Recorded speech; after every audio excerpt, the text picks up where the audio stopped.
نحمده ونصلي ونسلم على رسوله الكريم وعلى آله وأصحابه ومن تبعهم أجمعين أما بعد. أعوذ بالله من الشيطان الرجيم. بسم الله الرحمن الرحيم. وأقيموا الصلاة وآتوا الزكاة صدق اللہ العظیم. اور قائم کرو نماز اور ادا کرو زکوٰۃ. سورۃ البقرہ کی آیت نمبر 43 کی طرح قرآن مجید میں تقریباً 82 مقامات پر اقامت صلاۃ کے ساتھ ایتاء زکوٰۃ کا حکم بیان کیا گیا ہے، جس سے یہ واضح ہوتا ہے کہ زکوٰۃ بھی نماز کی طرح فرض اور لازم ہے. یہ دونوں عبادتیں ہمیشہ آسمانی شریعتوں کے خاص ارکان اور شعائر یعنی پہچان رہی ہیں. آخری اور کامل و مکمل دین اسلام میں بھی ایمان اور نماز کے بعد زکوٰۃ کو خاص اہمیت حاصل ہے.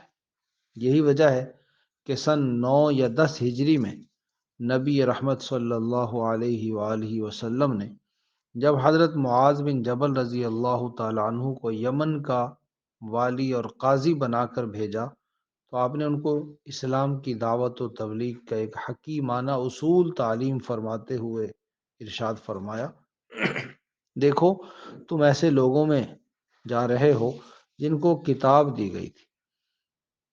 تم اسلام کے سارے احکامات اور مطالبات ایک ہی دفعہ مخاطبین کے سامنے نہ رکھنا کہ انہیں اسلام بہت مشکل اور ناقابل برداشت بوجھ محسوس ہونے لگے، بلکہ تم ان کو سب سے پہلے شہادت یعنی توحید و رسالت اور ایمان کی دعوت دینا کہ اللہ کے سوا کوئی معبود نہیں اور حضرت محمد صلی اللہ علیہ وآلہ وسلم اللہ کے رسول ہیں. جب وہ اس کو تسلیم کر لیں تو بتانا کہ اللہ نے ان کو دن اور رات میں 5 نمازوں کا حکم دیا ہے، یہ فرض ہے. نماز جانی، جسمانی، زبانی عبادت الہیہ کا نہایت ہی حسین اور بہترین گلدستہ ہے.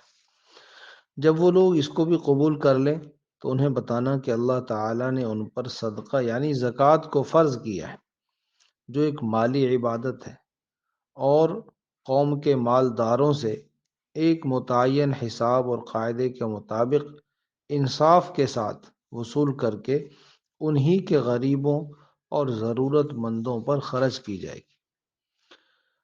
زکوٰۃ کے لفظی معنی ہے پاک ہونا، بڑھنا، نشو و نما پانا، اور اسلامی اصطلاح میں زکوٰۃ سے مراد یہ ہے کہ ہر سال اپنی جائز اور حلال دولت میں سے اللہ تعالیٰ کی رضا اور خوشنودی حاصل کرنے کی نیت سے ایک خاص مقدار یعنی مال کا 40واں حصہ 2.5% اللہ کے ضرورت مند بندوں پر خرچ کیا جائے. زکوٰۃ ادا کرنے سے مال پاک اور طاہر ہو جاتا ہے اور اللہ تعالیٰ اپنے فضل و کرم سے اس میں خیر و برکت عطا فرماتے ہیں. آخرت میں جو اجر اور انعام عطا کیا جائے گا نہ اس کا تصور کیا جا سکتا ہے نہ اسے شمار کیا جا سکتا ہے. اسی لیے اس عبادت کو زکوٰۃ یعنی پاک کرنے اور بڑھانے والا عمل کہا جاتا ہے. اپنے رب کی خوشنودی کے لیے جب مومن بندہ اپنا محبوب مال خوش دلی کے ساتھ خرچ کرتا ہے تو اس سے مومن کے دل میں ایک نور پیدا ہوتا ہے، مادہ کی کثافتیں اور دنیاوی محبتیں ختم ہوتی ہیں، قلب و روح میں ایک تازگی، لطافت، پاکیزگی اور محبت الہی کے جذبات پیدا ہوتے اور بڑھتے ہیں. یعنی زکوٰۃ ادا کرنا خود محبت الہی کا ثبوت بھی ہے اور محبت الہی کے پروان چڑھانے کا مؤثر اور مستند ذریعہ بھی. اور زکوٰۃ رب العالمین کی بے شمار نعمتوں پر شکر کا اظہار بھی ہے. زکوٰۃ اس غیر معمولی اہمیت کی وجہ سے قرآن و حدیث میں زکوٰۃ نہ دینے والوں کو انتہائی دردناک سزاؤں کی خبر دے کر متنبہ کیا گیا ہے کہ وہ فنا ہونے والے مال و متاع کی بے جا محبت میں گرفتار ہو کر اپنی آخرت کو خراب کر رہے ہیں۔ لہذا ان کو اس عذاب سے بچنا اور ڈرنا چاہیے جس کے تصور سے بھی رونگٹے کھڑے ہو جاتے ہیں۔ چنانچہ سورہ توبہ کی آیت نمبر 34 اور 35 میں ارشاد ہے، والذین یکنزون الذہب والفضة ولا ينفقونها فی سبیل اللہ فبشرہم بعذاب علیم، کہ جو لوگ سونا اور چاندی جمع کر کے رکھتے ہیں اور اللہ کے راستے میں اس کو خرچ نہیں کرتے، انہیں دردناک عذاب کی خبر سنا دیجیے۔ ایک دن آئے گا کہ اسی سونے اور چاندی پر جہنم کی آگ دہکائی جائے گی اور اسی سے ان لوگوں کی پیشانیوں، پہلوؤں اور پیٹھوں کو داغا جائے گا اور کہا جائے گا، یہ ہے وہ خزانہ جو تم نے اپنے لیے جمع کر کے رکھا تھا، لو اب اپنی سمیٹی ہوئی دولت کا مزہ چکھو۔ یہاں یہ بھی سمجھنا ضروری ہے کہ زکوٰۃ اس طرح کا کوئی ٹیکس نہیں جو حکومتیں اپنی عوام پر مقرر کرتی ہیں، بلکہ یہ ایک مالی عبادت ہے، اسلام کا ایک لازمی رکن ہے، جس طرح نماز، روزہ اور حج اسلام کے ارکان ہیں۔ زکوٰۃ کے نظام سے انسانی نفس اور اسلامی معاشرے کو جو عظیم اخلاقی روحانی فوائد حاصل ہوتے ہیں، وہ اسی صورت میں ممکن ہے جب عبادت اور ٹیکس کے بنیادی فرق کو ذہن میں رکھا جائے اور زکوٰۃ اپنے رب کی عبادت سمجھ کر ادا کی جائے۔ لہذا قرآن و حدیث کے مطالعہ سے معلوم ہوتا ہے زکوٰۃ ہر آدمی پر لازم نہیں ہے، بلکہ زکوٰۃ فرض ہونے کے لیے مخصوص شرائط ہیں۔ جس شخص میں وہ شرائط پائی جائیں اسی پر زکوٰۃ فرض ہوگی۔ پہلی شرط ہے کہ مسلمان ہو، لہذا غیر مسلم پر زکوٰۃ فرض نہیں ہوگی۔ دوسرا یہ کہ نصاب کے بقدر مال کا مالک ہو، یعنی اتنے مال کا مالک ہو جس پر شریعت نے زکوٰۃ مقرر کی ہے۔ اور وہ نصاب کیا ہے، آگے اس کی تفصیل آ جاتی ہے۔ تیسری شرط یہ ہے کہ وہ مملوکہ نصاب انسانی اصل ضرورت سے زائد ہو۔ ضرورت اصلیہ سے مراد وہ بنیادی ضرورتیں ہیں جن پر انسان کی زندگی اور عزت و آبرو کا دار و مدار ہے، جیسے کھانا پینا، لباس، رہنے کا مکان، سواری، پیشہ ور آدمی کے اوزار، مشینری اور گھریلو سامان وغیرہ۔ یہ تمام چیزیں انسان کی بنیادی ضرورت میں شامل ہیں، لہذا ان پر زکوٰۃ واجب نہیں ہے، خواہ یہ کتنی ہی مالیت کی ہو۔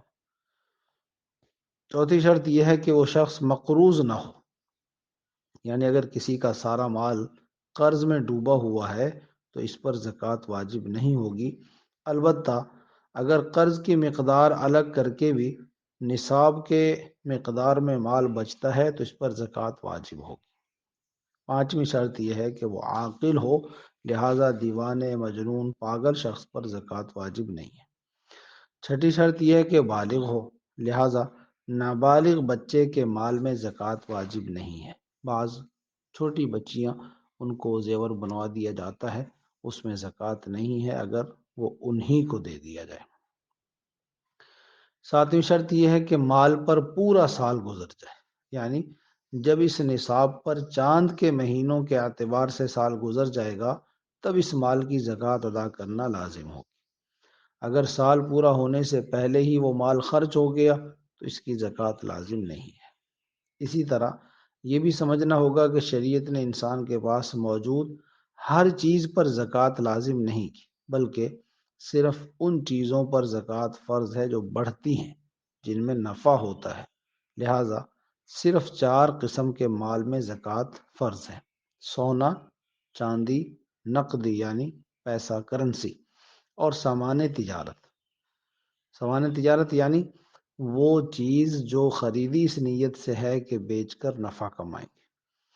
پھر ان میں سے ہر ایک کا نصاب یعنی خاص مقدار متعین ہے۔ سونے کا نصاب 20 مثقال احادیث میں بیان ہوا، اب اسی کو 7.5 تولہ یا 88 گرام کہا جاتا ہے۔ چاندی کا نصاب 200 درہم ہے، یعنی 52.5 تولہ یا 613 گرام چاندی، جبکہ نقدی اور سامان تجارت کا اپنا کوئی نصاب نہیں، بلکہ ان کی مالیت اور قیمت کو دیکھا جائے گا۔ اگر روپے یا کوئی بھی حکومتی سکے اور کرنسی کے اعتبار سے وہ 52.5 تولہ چاندی کی قیمت کو پہنچ جائے تو اس میں زکوٰۃ واجب ہوگی۔ زکوٰۃ کے طور پر کتنا مال نکالا جائے؟ تو اس کے لیے ایک ہی اصول ہے کہ کل مال کا 40واں حصہ یعنی 2.5% مال زکوٰۃ کے طور پر دیا جائے گا۔ حساب کیسے کریں؟ تو اس کا آسان طریقہ یہ ہے کہ سب سے پہلے چاند کے اعتبار سے ایک تاریخ متعین کر لیجیے، جس تاریخ کو ہر سال آپ نے حساب کرنا ہے۔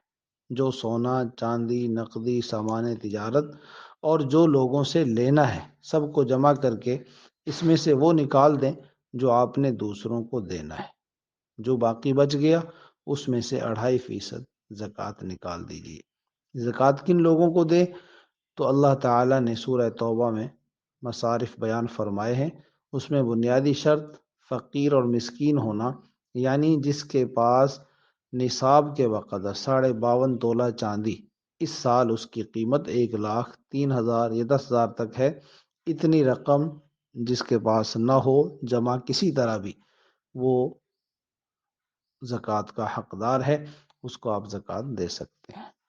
اللہ رب العزت ہمیں دین کو سمجھنے کی، اس پر عمل کی توفیق عطا فرمائے۔